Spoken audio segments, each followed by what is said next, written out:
welcome back to part 2 of this video on how I wild camp and the stuff I bring, how to select your wild camp, and then of course the actual camp trip itself. So all of this I'm going to share with you via the medium of YouTube. So today's video is about what kit that I'm going to be taking.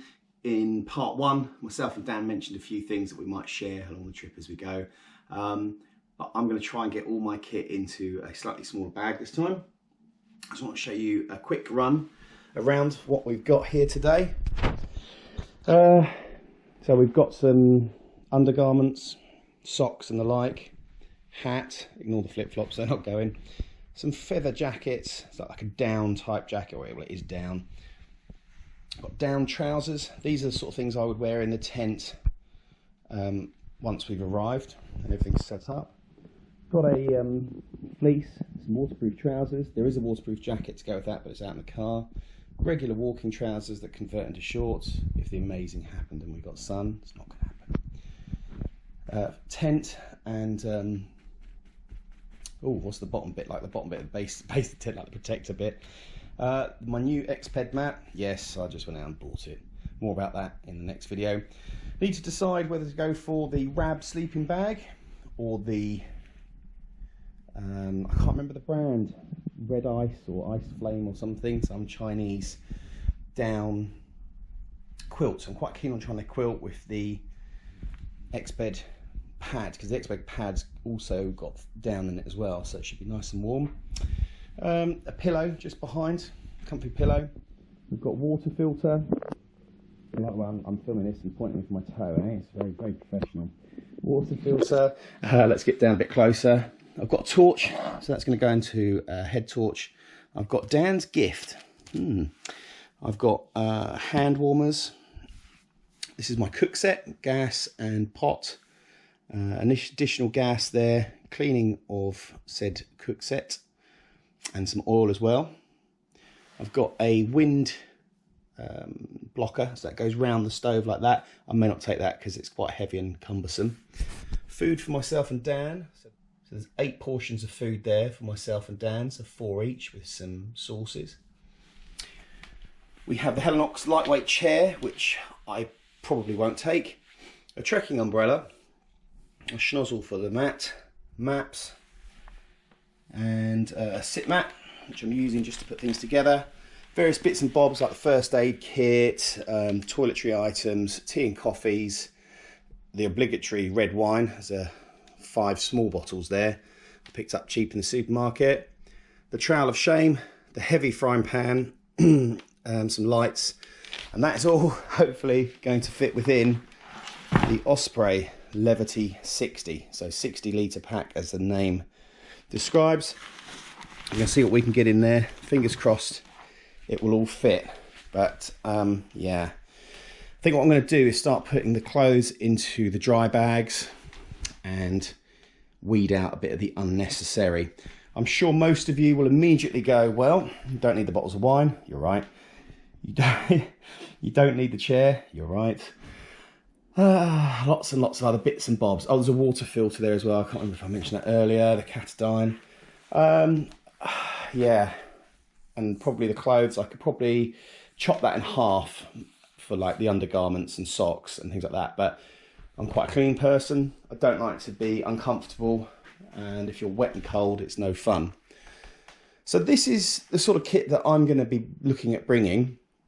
And when I first started out, I had a very, very large bag, which you can see in some of my early videos, and a lot of the kit was very, very large. The sleeping system that I had originally was at least twice as big as that Rab, so it took up most of the bag. And the roll mat was massive. I mean, it was the size of all of those bits of kit together. I've still got them, they're really good. We use them for car camping with the kids now. But as time progresses, you know, I've upgraded my kit and I've changed it to suit me. And your kit will change, and it will depend on what budget that you have. Budget will dictate kit. Not everyone wants to go out and spend a couple of £100 on a bag or a couple of £100 on a you know, sleeping mat.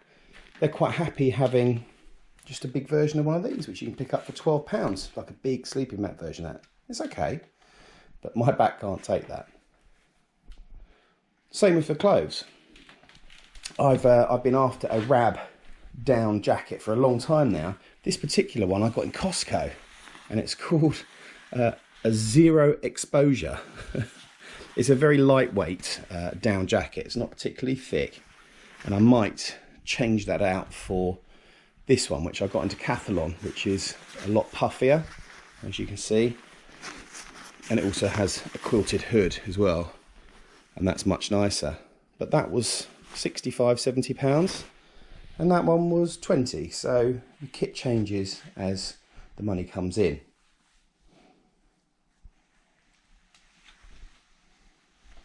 So let's see if we can get this packed into the bag here. Wish me luck. Wowzers. Right, so that is full. I might be able to squeeze in a couple of extra items, but yeah. So the things I haven't put in so far are my fleece and trousers, which obviously I'm going to be wearing trousers at the very least. I haven't managed to get in my torches, battery pack, food, like cooking supplies, I should say. The food is in there. Dan's portion of the food, the shield for the stove, the chair, the umbrella, that'll be on the outside anyway, and all of those things. So drinks, frying pan, trowel of shame. So I need to have a little rejig on this and see whether I put the tent, which is the biggest item, somehow on the outside, and that will create a big portion of space on the inside. I think the wine, I'm going to decant that into a platypus bladder, and we'll have that when we're there. But yeah, that's a shame. I do miss the extra 5 litres. Like everything, if you have it, you will fill it. So my other pack is a 65 litre, which I can use, but I deliberately want to try this. Wow. I'm hoping weight-wise,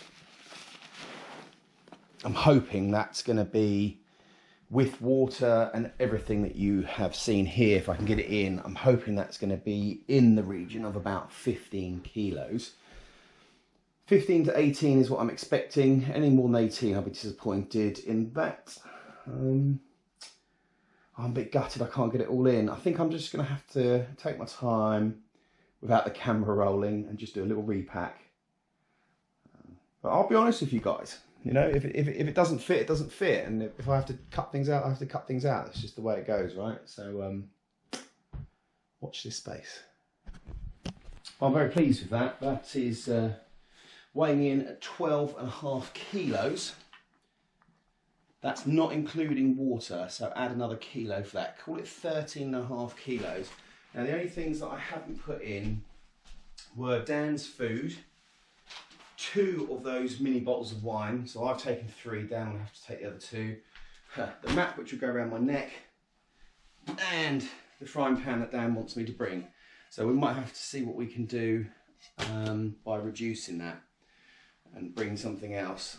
I have had to cut my sleeping bag and change it out for a down quilt, which is half the size.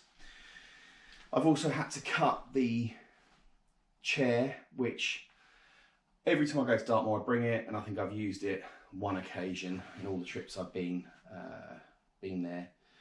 I've traded that out for a climate seat, blow up seat thing, which is, you know, it folds down to this sort of size rather than the big seat. And I haven't got things like a plate for the breakfast in the morning. I'm going to wing that. I'm not sure what I'm going to do. If I bring the pan, then I'll just eat out the pan. So I'll figure it out.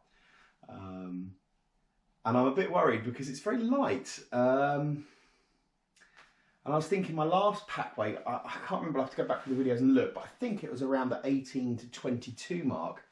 But I had the drone, which was another 3 kilos with all the batteries and bits and bobs, and all of that jazz. So yeah, I'm pretty pleased with that. As I said, that doesn't include this fleece, which I'll be wearing, the trousers that I'll be wearing. Oh, I forgot to add the umbrella, so cool, I don't know what that is, another 100 grams. It's very, very lightweight. I might not even take it. it is very effective, mind. So yeah, I'm pleased with that. I'm pleased with it, and you know, let's just try it on for size. Let's pop you up there so you can see me in all my glory.